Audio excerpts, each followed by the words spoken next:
And there is no resolution in sight for the Walt Disney Company when it comes to Snow White 2025 at the box office. This is exactly why Bob Iger, the Disney CEO, is in pure panic mode over not just the Rachel Zegler backlash, but the entire backlash surrounding this movie in general. That the producers, far left-wing activists in Hollywood, are turning on her, and Disney has canceled all of Rachel Zegler's appearances on their media platforms. Kind of tough. A few lessons for Disney. Number one, stop cannibalizing all your old IP. Like, it's really bad. It's really bad business. Number two, please stop changing all of the historic plots, which actually have meaning to generations of people, to instead become generic woke story about how woman leads revolutionary uprising and she don't need no man. Picture this. Disney's most iconic fairy tale, Snow White, suddenly becoming the talk of the internet for all the wrong reasons. Many of us grew up captivated by the original animated classic, but in recent years, the studio's modern attempts have sparked outrage, confusion, and plenty of drama. Now Disney is hitting the reset button, scrambling to restore the timeless magic we once knew. And just how once trusted critics that shilled for the Disney Company all the time, even they are beginning to turn their back against them. That's how bad this movie truly is. Even if you look at the IMDb rating score, that's when you really know how terrible this movie is and how it really hit rock bottom. Is it too little, too late? Let's dive in and find out. And hey, if you end up loving the story, or just feeling sorry for my coffee habit, remember to hit that like button and subscribe. Every click helps me stay caffeinated so I can keep chasing these wild Hollywood tales.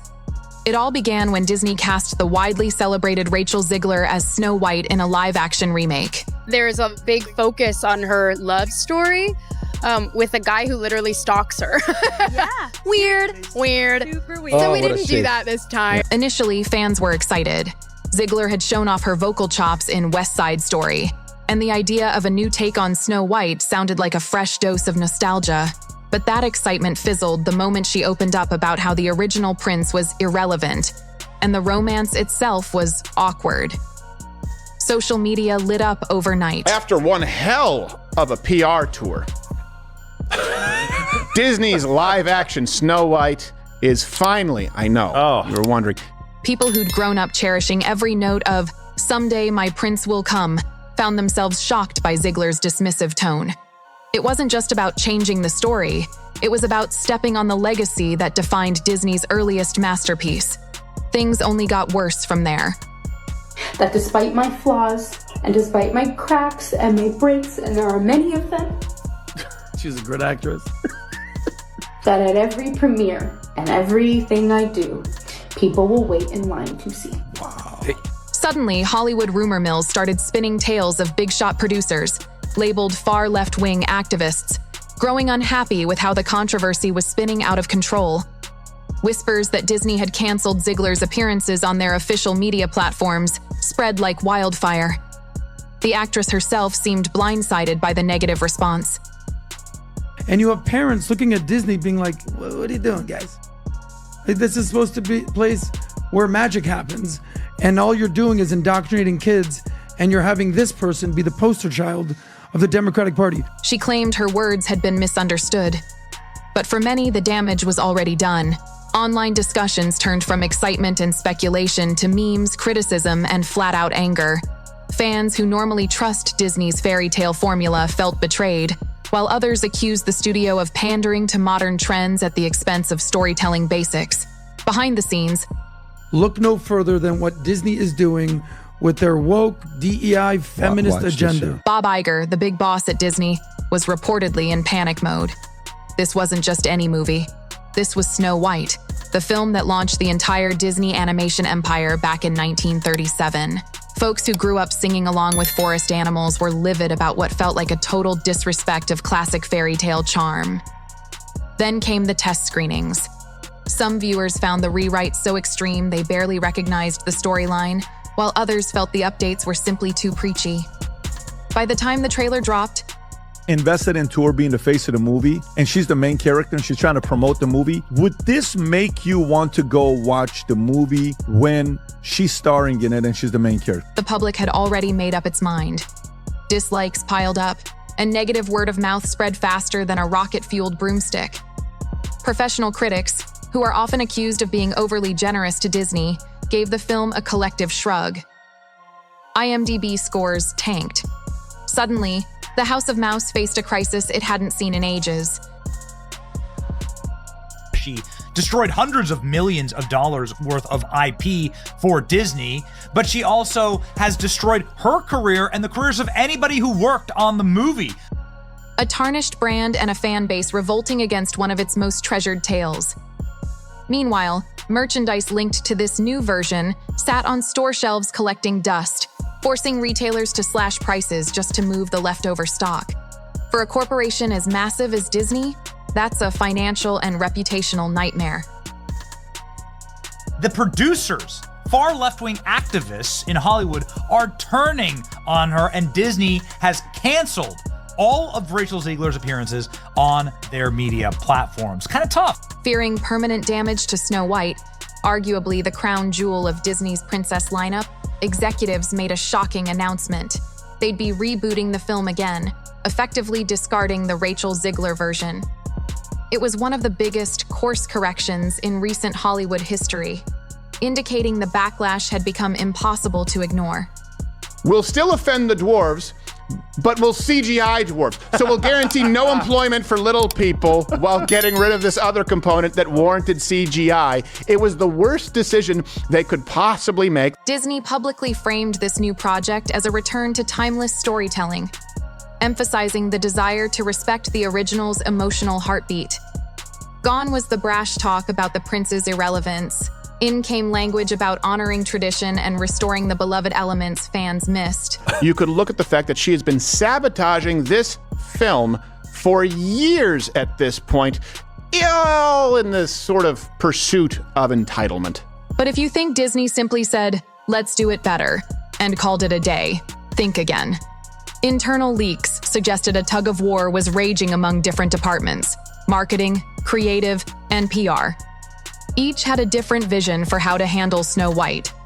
Some felt the company should double down on progressive messaging to appeal to a younger demographic, while others argued that the negative reaction was proof fans wanted the familiar enchantment they'd always loved.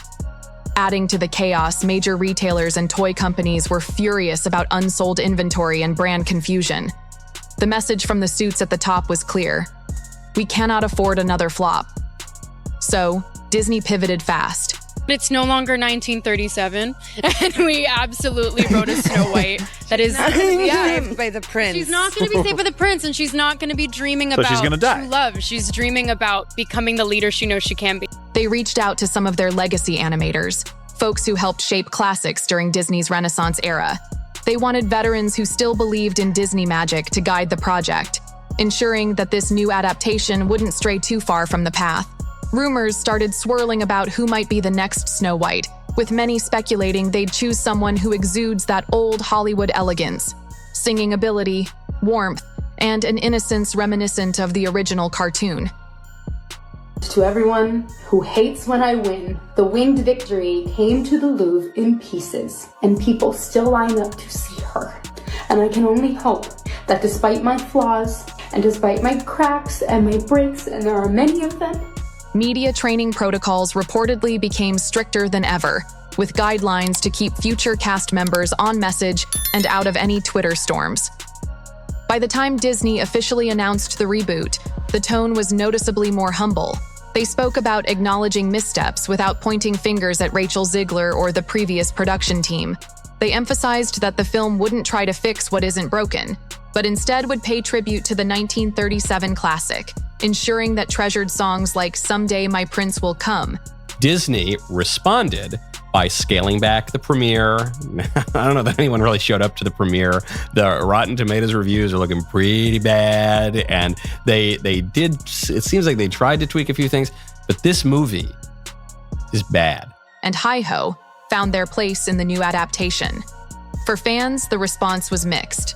Some people remained skeptical, pointing out that Disney has been churning out live-action remakes with declining returns. Why should this one be any different? Others were cautiously optimistic, saying they just wanted that sparkly, timeless fairy tale vibe back. No heavy-handed lectures, no endless controversies. Online forums lit up with comments from fans reminiscing about childhood memories of watching Snow White and dreaming of forest creatures that help with chores. Those folks just wanted that sense of magic to return. Meanwhile, Rachel Ziggler seemed to vanish from the conversation. With rumors swirling that Disney had canceled her press appearances, she took a quieter approach, possibly hoping the outrage would fade. Critics speculated that by stepping away from the spotlight, she was giving Disney room to pivot without more negative headlines. Whether she'll comment once the new film goes into production is anyone's guess, but for now, it looks like the studio wants a fresh start, one without the baggage of an actress who inadvertently became the face of a franchise misstep. The bigger question now is whether Disney can recapture an audience that felt alienated, even insulted. Nostalgia is a powerful thing, and if any brand knows how to harness it, it's Disney. They're planning a long promotional lead-up, featuring teaser art, behind-the-scenes documentaries, and maybe even new park attractions themed around Snow White. Their goal is crystal clear: remind everyone why the 1937 film was a groundbreaking piece of animation history. But can they pull it off without stumbling into another controversy? One producer, speaking off the record, hinted that the new script would remain loyal to the core plot. Snow White would still find refuge with the dwarfs, the forest animals would do their adorable antics, and the romance would carry that old-school charm, albeit with slight modern updates. They're also taking special care to avoid any issues around the dwarfs' portrayal, determined not to repeat the polarizing decisions of the previous project. There's a lot on the line here. This isn't just about one film, it's about the Disney brand itself. With big hits like The Little Mermaid remake facing their own share of controversies and some other recent projects falling short of box office expectations, the studio can't afford another bomb. Snow White was the film that built Walt Disney's empire, and if the reboot doesn't resonate with audiences, the damage could ripple far beyond a single fairy tale adaptation. Still, the original Snow White has an enduring legacy, and that might work in Disney's favor. When people see those signature red lips, the iconic blue-yellow-red dress, and hear those classic melodies, it taps into a sweet sense of wonder. If Disney focuses on what made the story universal, love, friendship, and bravery, there's a real chance they can mend fences and reignite that childlike spark for millions of fans around the world. The truth is, we're all just spectators on the sidelines, watching Disney attempt a high-wire act between modern audiences and traditional fans. Will they succeed? Or is the brand too battered to bounce back from such a widely publicized disaster? Time will tell. But if they prove they've learned from their mistakes, we might actually witness a redemption arc for the ages. So, what's your take on Disney's double reboot of Snow White? Does it show genuine humility and a willingness to listen, or is it a desperate ploy to save face and profits? Share your thoughts down in the comments. And hey, if you made it this far, do me a favor. Hit that like button and subscribe. Every new sub fuels my caffeine obsession. I'm talking mochas, cappuccinos, you name it. If Disney can get a second chance with Snow White, maybe I can justify a second cup of coffee today. Thanks for tuning in and joining me on this deep dive into the twists and turns of Disney's Snow White saga. Here's hoping that the next time we see that famous princess on the big screen, we'll also see a dash of that old Disney sparkle. After all, it's not called the happiest place on earth for nothing. Let's just hope they can bring the magic back.